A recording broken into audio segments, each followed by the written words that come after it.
So that little girl that you have chained up in your basement, does she have food and water and stuff?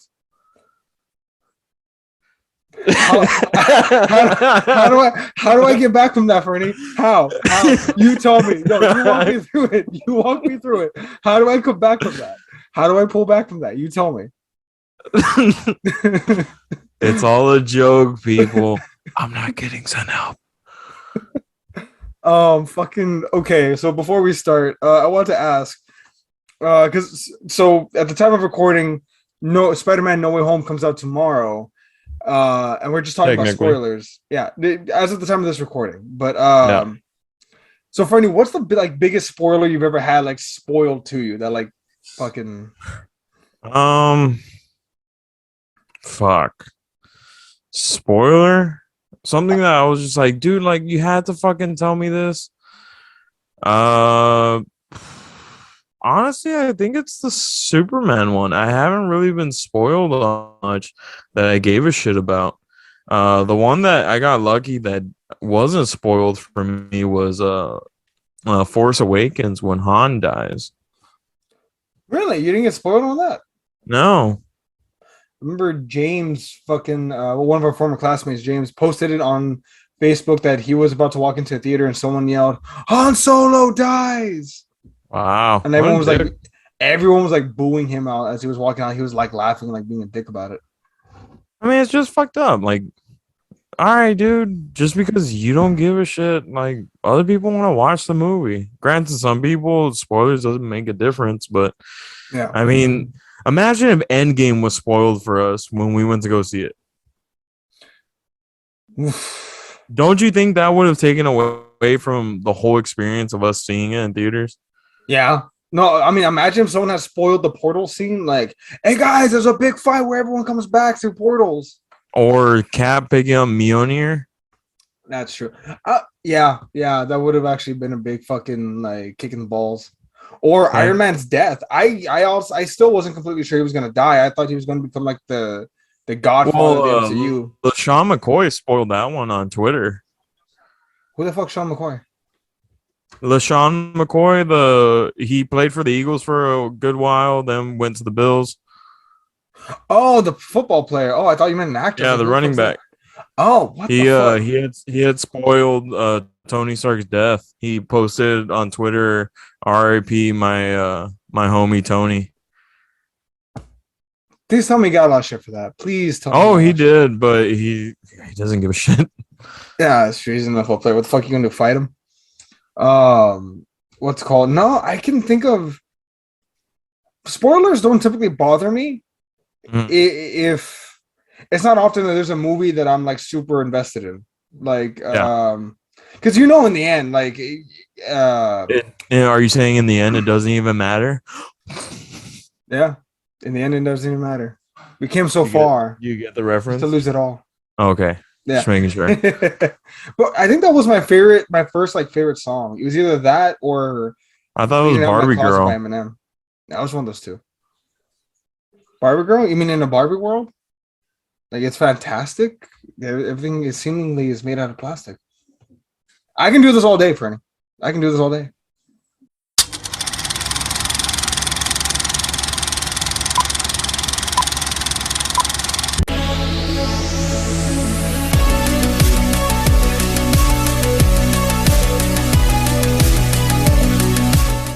Hey everybody, this is Fernando from the Rollback Podcast, and it is God knows what day, because we all know that Eddie takes forever to post these things.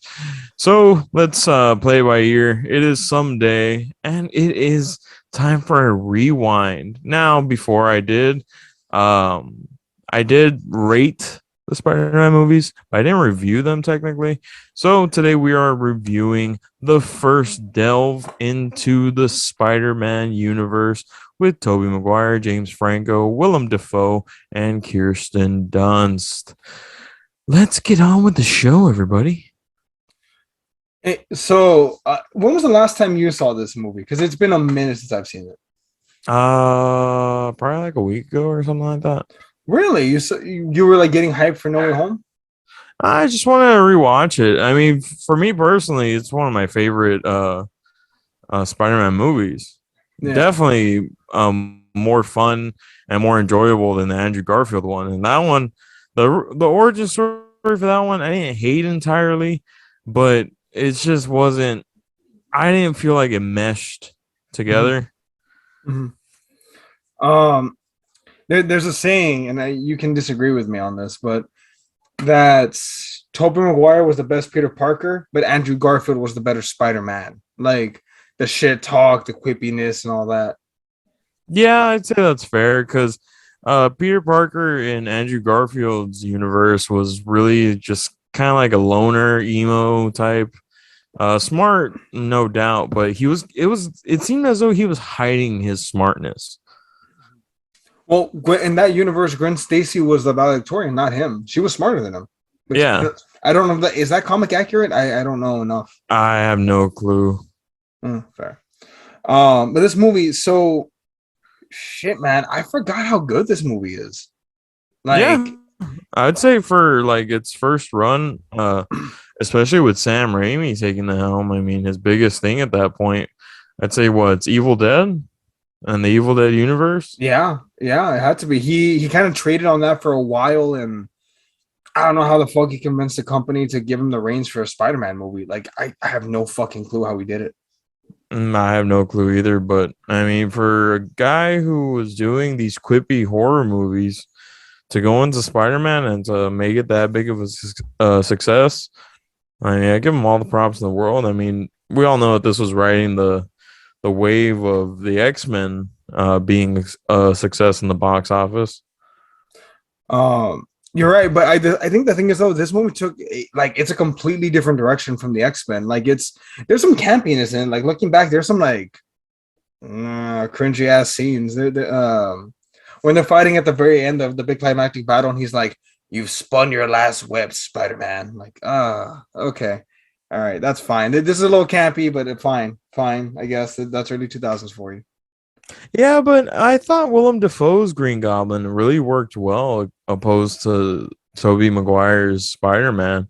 I mean, he has those pretty great lines of like when he's trying to convince him to join him, he's like, and that really pisses me off. Yeah, that's true. He can deliver some crazy ass lines. He's a very manic and crazy person. Which is the Goblin like that in the comics or in the even in the cartoon? Because I've never delved into it, so I don't know. Goblin is because it is kind of like a Jekyll and Hyde type of personality. Um, not Harry. Norman is just kind of your run of the mill, douchey businessman, but Goblin is actually pretty maniacal, pretty insane. Um, what's it called? How much of the origin do you know about this movie? Like them trying to make it in the 90s and then now and then the 2000s. Like how much do you know about the backstory of this? Honestly, I really don't know that much. So if you know anything, feel free to fill in the listeners. So actually, Cameron was going to direct a Spider-Man movie in the 90s. Actually, Who? James Cameron. Oh wow, But the guy who would go on to shit on superhero movies. yeah. And his Peter Parker, he was eyeballing what's his face, Leonardo DiCaprio. That would have sucked. But the things the studio didn't want to work with his budget. They like because he gave them one number, they were like, okay, we can work with that. And then like not 2 weeks later, he's like, okay, I'm gonna need more. They're like, oh, James Cameron okay. is very famous for going over budget. Yeah, and they were like, dude, we're bleeding right now. We can't afford this. So it fell through. He ended up doing Titanic, which who's ever fucking heard of that movie, right? Yeah, Uh, movie's a hunk of shit and Rose is garbage. speaking of the love interest being garbage, did you notice that like how all three? So like Peter, uh, Harry, and Mary Jane, right? Like these three. Harry and Peter are like BFFs, right? But fucking Yeah, Harry tries to get with MJ, and then MJ kind of cheats on him with Spider-Man and yeah, Toby. they're Eskimo brothers. Yeah. Wait, what? I Oh, I want to know this? Do I want to know this? mean, you could go on Urban Dictionary if you want, but you don't have to. Oh God, just tell me what is it? No, it's fine. Okay, kids, go to Urban Dictionary and look up Eskimo Brothers. Was it disgusting? I bet it was disgusting, children. No, Uh, it's just It's another word for two dudes that shared the same girl. Okay. See, that wasn't that bad. I was expecting No, something a lot more definition graphic. is probably a little worse than how I'm describing it. Probably. But no, but fucking like it seems like they're not really friends, or like they're not that great friends, because Peter's actively like flirting or kind of like joking around or like secrets with MJ behind Harry's back. Harry's like got with MJ behind Peter's back. MJ is also making out with Spider-Man. Like there's a lot. To be fair, Harry knew that Peter liked MJ, and he didn't ask him if he could go out with her. He snaked her away from him. So at that moment, on those best friend lines, all all gloves are off. You um snaked the girl of my dreams, and she needs a shoulder to cry on. Oh, you better hope she's not near me. That's fair. That's fucking fair. What's called? Did you? I thought this movie actually did a better job of building the romance between Mary Jane and Peter than, to me, than they've done this past round with the new Spider-Man with Tom Holland and Zendaya. Well, with Michelle Johnson. Yeah, well, MJ, yeah. Peter and MJ, I think this current run, they haven't had as many moments. Maybe it's because they just technically started dating, but I feel like this Spider-Man did a better job of like building their chemistry and going I off each mean, other and stuff. to be fair, the first movie he was in love with another chick. That's true. That's true. Vulture's daughter. I forgot about that. I mean, there's always that little hint that they liked each other because she plays the whole "I like you, but I'm gonna be kind of a dick to you because it's funny and I think you're cute" type of deal. That's fair. That's true. It was a different approach. Well, What so do you? is it supposed to be like the '60s? I mean, I don't know. I thought it'd be a little more direct Hey, with each other. Mary Jane, you look swell. Yeah, I would take that. I don't know. I liked all the cutesy moments between them in this movie. Like after she gets into that fight with her dad and they're talking outside and like they're having like a bit of a heart to heart. I like those moments. I Yeah, you like. like when the dad smacks her around. I know how you play it. It's okay. No, thank you. I love character moments though. I love character moments. You know that. I'm simple for that. Oh, you're Um, simple, all right. fuck you. Um, what else? What else? The CGI in this movie, does it hold up? I think it sort of does. Some instances it does. The green screen moments kind of don't. Like when they're the most notable one is when they're flying through the air after Peter saves MJ off of the ledge. Yeah. And they're like going through the air. You can kind of tell that it's really not holding up that well. Mm-mm. Um, but to their credit though, and I didn't realize this until I went back to watch it. Some of these fight scenes are pretty fucking great. Like they hold up against modern MCU and DC movies just because it's mostly practical. Yeah, it's a lot of hand to hand combat, not really a lot of web slinging. I mean, there's some, but Yeah. I can't really think of anything that's super noticeable aside from like when Peter sprays Green Goblin in the face to punch him, or he uses his web to drop a wall on him. He manages to get a pretty good like shot into his solar plexus with a knee. Like he webs him down. I remember that during the fire sequence. Mm. But yeah, there's a lot of hand-to-hand combat, but like really good close, like you see them fighting. Mm-hmm. Whereas now, uh, like I'll bring up one example of a great fight scene that I can critique. Captain America versus Iron Man in Civil War.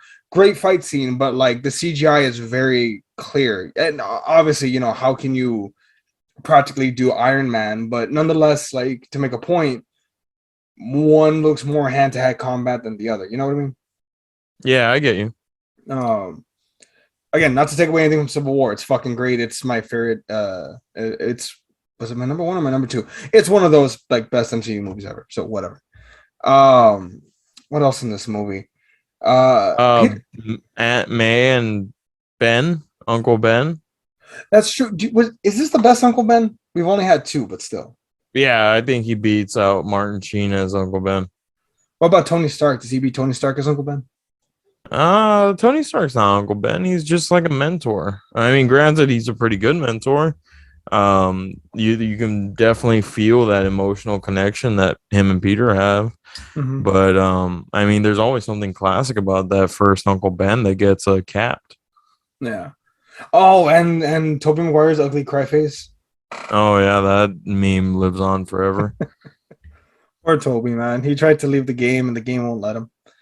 Uh, but no, there's a lot of moments in this movie that I don't realize, like, wow, this is actually it's a very tight script. Like, nothing, Oh yeah, Peter's how never tight just, is it? yeah, it's very tight, actually. Because Peter never does nothing. Something's always happening. There's always a reaction He and him never does answering that. nothing. Yeah, like there are some movies, like trust me, you'll get what I mean in a sec. There are some movies where the characters just react to shit. Like they're Oh, never progressing the story. They're just there and then shit happens. And then they're there and then shit happens. Like Fast and okay. the Furious. But in this movie, like everything goes on to the next. Does that make sense? There's no fat in this movie. Like it all works and it's well written, well paced. Like it's hard to critique the writing of this one. Yeah, that's true. I would say, yeah, I'd say this has a really good script. I mean, out of we have three Spider-Man origin movies to look at. This one, Andrew Garfield's, and um, Tom Holland's. I think it's kind of fair to exclude Tom Holland's Spider-Man story because it's not really an origin story because they kind of forewent that. Yeah. Because I mean, let's be honest, we already know what happens to Uncle Ben. He gets capped, yada yada yada. Let's get on with it. I mean, we've had what almost well, we had three when the first Spider-Man movie came out, it was 2016, am I right? Or 2017. Um, Wait, which one? The no when Spider-Man Homecoming. That was what 2017, I want to say. 16. Or which year did Civil War come out? 2016. Then yeah, 16. Okay, so 2016. So that means if this came out in 22, in 14 years, we had three different Spider-Men. So I mean, yeah, Mm. they skip the origin story, folks. We've heard it. Uncle Ben, oh no. Um, I know, yeah. This first one, I don't think you're ever gonna top it. Also, this Aunt May, I think, was the most Aunt May that's ever Aunt May. If that makes sense. Yeah, she's a sweet old lady. Granted, it doesn't make sense that his Aunt May looks like his grandma, but yeah, she looks like how Aunt May looked in the comics, like an old woman. But also, she provides a lot of like wise mentor, like it's okay to feel this way, or he believed in you. Like she's I guess technically his mentor, like his shoulder, I guess, or his mother figure. But she plays Yeah, it because I well. mean, in this movie, they don't delve into the whole "where's his parents" deal like Andrew Garfield's did. Yeah. Um. Was it okay? So I maybe I'm wrong in this, but fucking feel free to go. Is this the best Aunt May? Because the current one, Tom Holland, she hasn't really done much. She's been funny, but she hasn't really like Aside from the been. fact that Marissa Tomei actually looks like I don't know his aunt. Mhm. Um, but comic book accurate, I would say yeah, she's the best Aunt May. But no, but like has Marissa Tomei ever been? And I could be wrong because it's been a minute since I've seen the other Spider-Man movies. Has she ever been like really advice giving or understanding or like emotional support the way this one was, the way the first anime was? Um, Maybe in the second movie a little bit because Tony dying and she's trying to get him like to get out of his funk because she can tell like he's not all there. Mhm. That's fair. What's called? What else about this movie? There's a lot of slice of life stuff. There's a lot of fucking Randy Savage is in this goddamn movie. Oh, I got you. 3 minutes. 3 minutes of playtime. Dude, I forgot that Randy Savage was in this movie.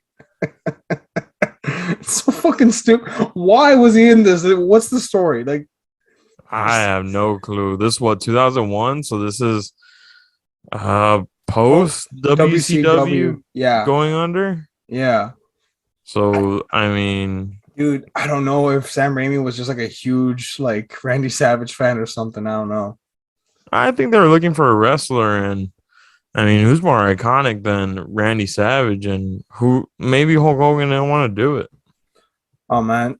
I mean, God, I can't believe the WWF wasn't like, hey, we got a Rock over here. And Or at Stone least Cold. this movie had the wrestling scene. That's true. It did. But I again, it's also funny because to look at it because like they're treating it like it's the real deal. Like guys are going in there getting the shit kicked out of them. Oh my God, my leg! Oh God, my leg! After dropping a fucking elbow, man. What's Uh, your name, kid?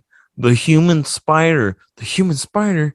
It's the best you got. that Oh, that really sucks. sucks. Oh man, I You forgot he was said in my this movie. name wrong. I forgot he was in it. What's his name? Fucking Ed Campbell?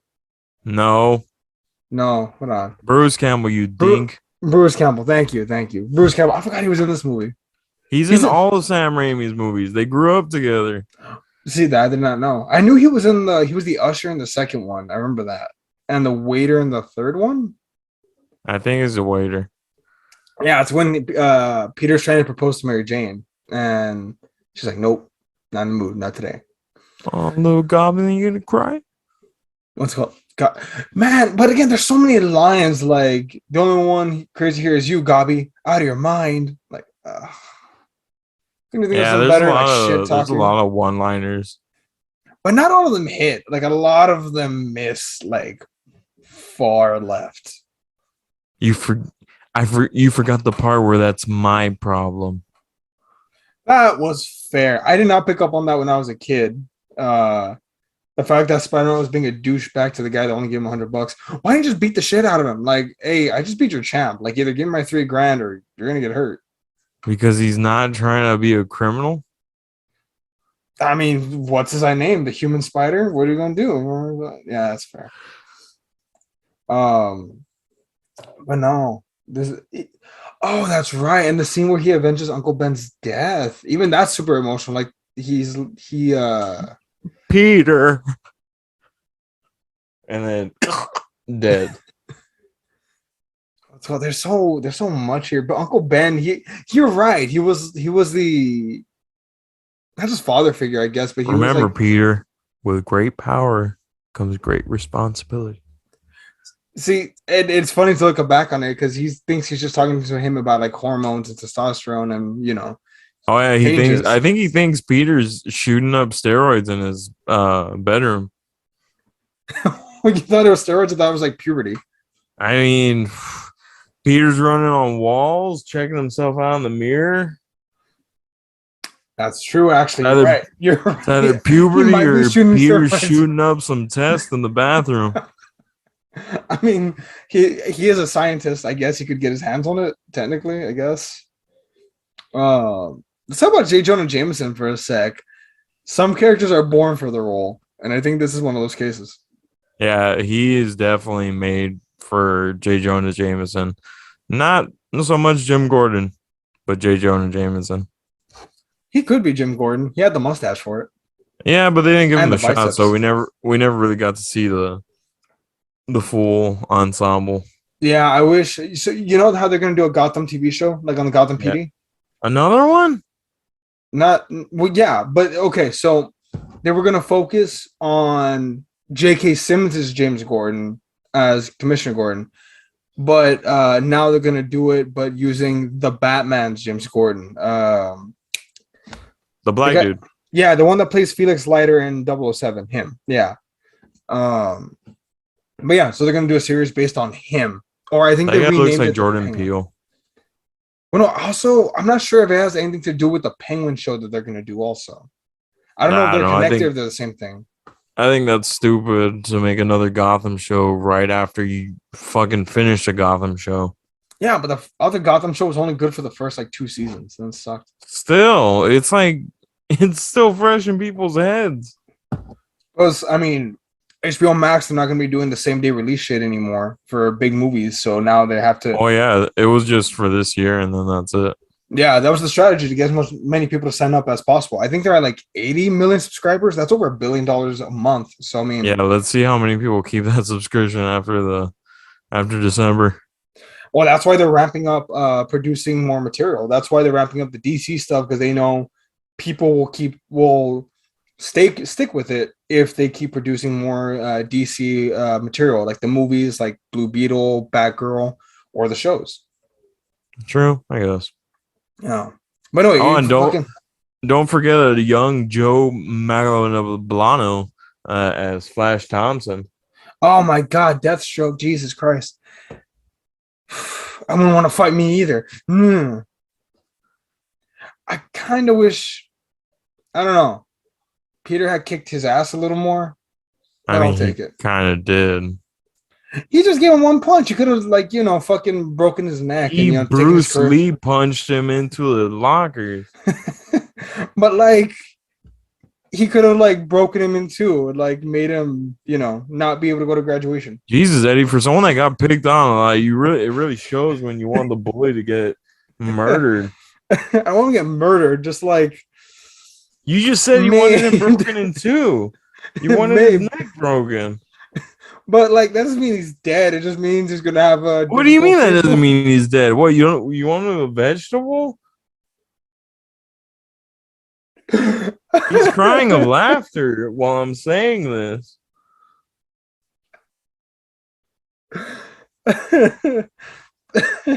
He's nodding yes. I do want them as vegetables. I want to spit in their face so that they can't do anything. Okay, I'm back. Shit, let's change the subject real quick. Fucking I can't think of something. Fuck. I was talking about the movie. You're the one that went into saying that you want the poor bully to die. Okay. Did you think so? We're gonna talk about the other Spider-Man movies for a second. If you have you seen parts 2 and 3 recently, or like you remember them very well? I remember them pretty well. I kind of noticed, man, how much Peter changes his characteristics between the first and the second one. How like he gets more confident, he's more independent, more outspoken. Like as time goes, like the progress of this story. I mean, a little outspoken. He's not that outspoken. Look at how his landlord treats him. Yeah, but like he's so like meek and quiet in this one. Remember? Like, true. Hey guys, how's everyone doing? Is everyone all right? Hi. Yeah, I had to beat an old woman with a stick for this can of yams. Like he's so monotone. People shit on Spider-Man 3. Granted, it is a bad movie, but I actually kind of like the dark Spider-Man scenes. Like, I'm gonna put some dirt in your eye, or when he's fighting James Franco's Goblin in his house, and he's like, "Oh, what's the matter, little Goblin? Gonna cry?" Well, you know why he's like that, right? Like because that's what he thinks what a bad guy is like. Yeah, the symbiote. Yeah, fucking stupid ass shit. But no, yeah. Looking back on it now, this movie was pretty fucking good. Like all the action sequences are fucking great. New York backing up Peter at the very end when he's trying to save Mary Jane and the kids. Oh yeah. Yeah, like that shit like that. Like that doesn't happen. I don't think it happens in. It happens in the Andrew Garfield one when they like line up the cranes for him. Well, let's backtrack a little bit. This is fresh off of 9/11, so they kind of that's fair. They kind of put in that scene where the New Yorkers are throwing shit at Green Goblin. Mm-hmm. You mess with one of us, you mess with all of us. That's true. There's a lot of patriotism in this movie. Did you notice that too? This is post 9/11. No, but like there was a point I saw a video essay once where they talked about how Americanized Spider-Man is, not post 9/11, but in general. Because like what's his number one problem in the comics as well as in the movies? Being a teenager. Being broke as fuck. Oh yeah. Going through like what do they open up with Aunt May and Uncle Ben? Oh, I Yeah, just he's got not laid like off. Superman, who his biggest problem is I'm gonna watch Lois Lane through this window. I'm only gonna watch, I'm not gonna touch. I mean, what takes more restraint? I'm just saying he's a god, but whatever. Uh, but yeah, no, like how Americanized he is. Like fucking, I like to earn what I get. Telling Norman Osborn, like, dude's trying to hook you up with a decent job. Like, he's not gonna give you a fucking career. I don't know. Just that's all I think. Like it's very, and that's not a bad thing to be so Americanized and patriotic. But I didn't pick that up until I saw that essay, and now I'm like, huh, there are a lot of like go USA things. Even the last fucking shot is Spider-Man webbing off a flagpole that has the American flag waving. I mean, Eddie, I already told you why it's very Americanized. This is Yeah. post 9/11, But I'm and saying it's in he's New York always been. City. No, but I'm Oh, saying he's always been like in the well, comics that was pre always 9/11. Stan Lee's plan. He didn't want Spider-Man to be like that's the biggest difference between DC and Marvel is that Marvel really tries to give these characters human characteristics. Like, what's Spider-Man's biggest problem? Trying to make rent in New York City. Not wrong. I don't know why though. I've always found the DC stories more entertaining. Not necessarily engaging, but more entertaining, I guess. I don't know. Maybe you like the fact that they're actually superheroes. I mean, Spider-Man, I would say he's a street level hero, but like he's still a He's a hero. superhero, but he's still trying to make rent in New York City. What's it called? Even in the video game, he gets kicked out of his apartment. Are you shitting me? Really? Yes, at one point, he gets kicked out of his apartment See, I don't get why he doesn't just like rob a few banks on the side or like, because that wouldn't make him a hero. hey, who's gonna report it? Who the fuck is gonna report it? With great power comes great responsibility. And you know what? Saving people's lives is gonna cost some money, so I can pay my fucking rent. Nope, Nah, that's fair. it's your civic duty. If you can do it, you have to do it. Is that an actual law? No, But that's yeah, that's fair, I guess. What's it called? Oh, that the firefight scene. Fucking, can you imagine filming that? must have been a pain in the ass. I remember that scene scared the shit out of me as a kid. Me too. Fuck, I just didn't want to say it. Yeah, it scared the shit out of me too, actually. Oh yeah, there's the fucking loud ass scream. We were in the first grade when that movie came out. Yeah, no, not just that, man. Those fucking the razor blade things. That scared Okay, me. yeah, that didn't scare me, pussy. No, because all I'm thinking is like, dude, if they can track you, you're fucked. Like, I can't jump like that, and even if I run, they'll catch me. And then plus this movie was pretty dark. Like when Norman Osborn knocks out his entire board. Oh, the skeletons. That's right. Yeah, with a grenade. Just kills them all. What's it called? Kills an And entire board of Oscorp. one shot. Which also that's another thing. I didn't really pick up on that plot very much when I was a kid. Now I'm like, oh, they're trying to oust him. That makes sense. Uh-huh. Oh, also all the fucking the mentions of other characters like Eddie Brock, like they mentioned very slowly, and Dr. Connors too. They mentioned Eddie Brock. Yeah, when they're talking about why can't we get a decent picture of him, and his I guess assistant editor says Eddie's been on it for weeks, but we can't get anything on him. Oh. Hmm. Yeah, and then they mention Norman Osborn. I think is the one that mentions Dr. Connors. Well, I know Dr. Connors was mentioned because they wanted to turn him into a villain in Yeah, the fourth one. yeah. He was a creepy dude. I think he was he in the third one or was he? He He was was in in the he was in the second and third one. He's Peter's professor. yeah. Oh yeah, that's right. When Peter quits being Spider-Man, he starts doing more and more of them. Yeah. What's it called? I got a proposal for you. Next week, you want to do Spider-Man 2? Mm, We'll probably record No Way Home, but like, would you want to do it? Or wait, no shit, we gotta do Hawkeye. oh yeah. Did you watch episode 5? Yes, dude. I'm glad. He was one of the few things I liked about the Marvel shows on Netflix. Like, I really wanted that shit to carry over. We'll Luke talk about it Cage. more at Daredevil. the end of this podcast. Well, I mean, do you have any more to say about the Spider-Man movie, the original? For the original, I mean, I think a good closing statement is just this. For the first outing of Spider-Man that wasn't in TV and wasn't some shitty show made in the 70s, coming fresh off of the animated Spider-Man series that was a huge hit. Um, I thought this was a really good live action movie. I wouldn't change anything about the casting. I thought everyone was great for their time. And I think this movie shows why this Spider-Man works and why Andrew Garfield's didn't.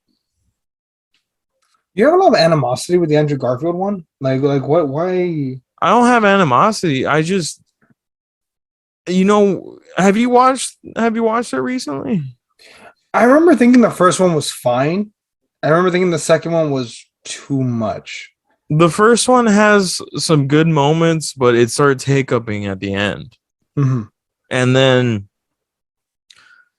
then the second one is just so packed with people.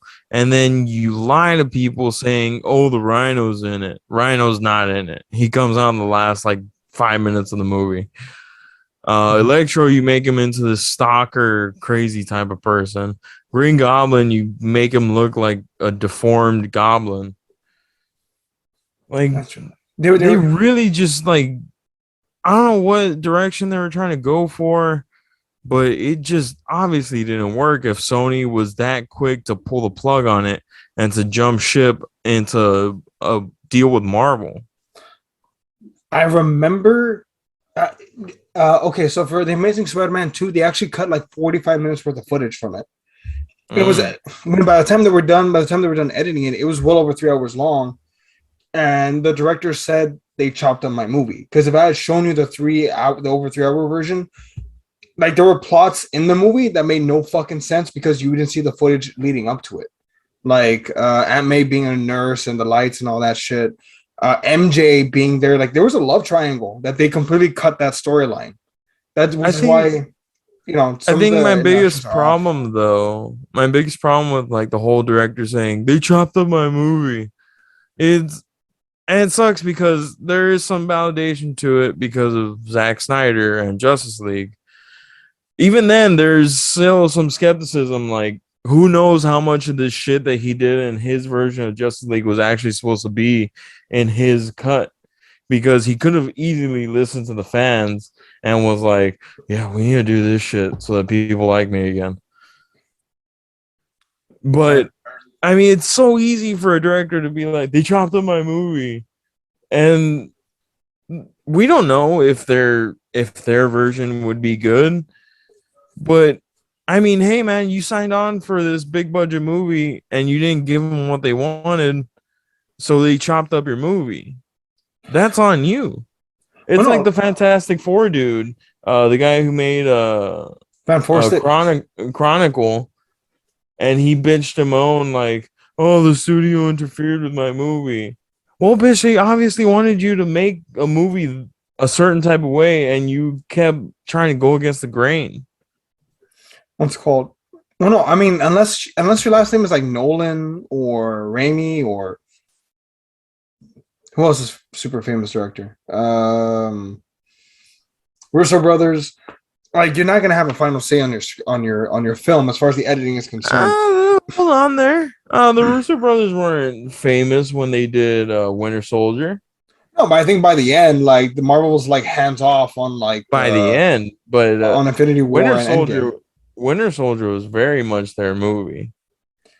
Uh, but no, I no, but the point I'm trying to make is like I wonder how many good movies we've missed because of studio interference. Because look at DC, like fucking, I'll throw my fucking heart in the sword there. Look at DC, like how many movies did the studio butcher and fuck up because they're like, no, don't do that, do this. I Like with honestly just think that's greed on their part because I really do think DC, for lack of a better term, is just jealous of Marvel and is like, we can rush our process. People know our characters.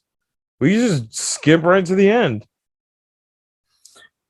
I mean, it's just all the fucking problem. You're right. It is partially corporate greed, but also, I I don't think they know. thought that everyone knew their characters because they had such success with their cartoon series that Yeah. they were like, we don't really have to do origin movies like for these people. Like we could just do a Justice League movie right after the Batman vs Superman movie. Well, I think also part of their fuck up though was the fact that you can't model an entire series around one director. Like you can't. You know, Yeah, like you need to. One of Marvel's strengths is they give each director the chance to give their own voice. Yes, Captain America: Civil War and Thor: Ragnarok are in the same universe, but they each have their own distinct feel based off the directors that led the charge. They're two different yeah, movies in the same universe. Like that, I don't know why they don't embrace that. Fucking give Edgar Wright, let him pick a hero. Give Edgar Wright the helm. Go take fucking look at what happened with James Gunn and the Suicide Squad. Hey, we want 3 of these. How much money you want? We'll pay you. Here's a blank check. Go. The dude's yeah. proven. The dude's proven. Like fucking let him take the reins. So with you, what do you have to say about this movie? I did not realize how amazing it was until I rewatched it recently. Because now I have a better view of like storytelling, of action sequences, direction, like nuances. Shit that you don't pick up when you're a kid because you're just too busy being entertained. Now I'm like, dude, this did set a lot of trends. Like the same way Blade kind of helped pave the path for like superhero films. Mm-hmm. This film like did a lot. I need to go back and rewatch the original X-Men and see just how much of an impact they had because it's been a minute since I've seen it. Yeah, that's true. But yeah, I wonder if this film also had something to do with kick-starting Batman Begins also.